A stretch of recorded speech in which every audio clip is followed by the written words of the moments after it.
Чиний сайн идэ та.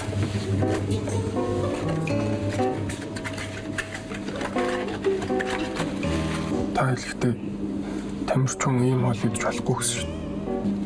Хаяа идэх зүгээрээ. Бүр соосонд дүрээд ичим. Хоёр тэмцээ уралдаан байхгүй юм чинь тэмгүй. Зах.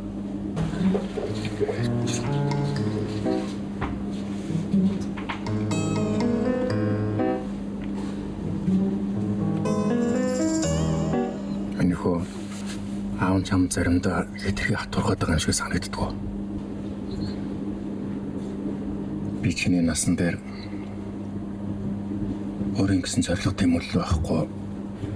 Хэд юм өдрийг өнгөрүүлдэг л байсан. Одоо ингээд бодож байгаа тэр үед арай л илүү хөдөлмөрлөх байжтай гэж харамсдаг.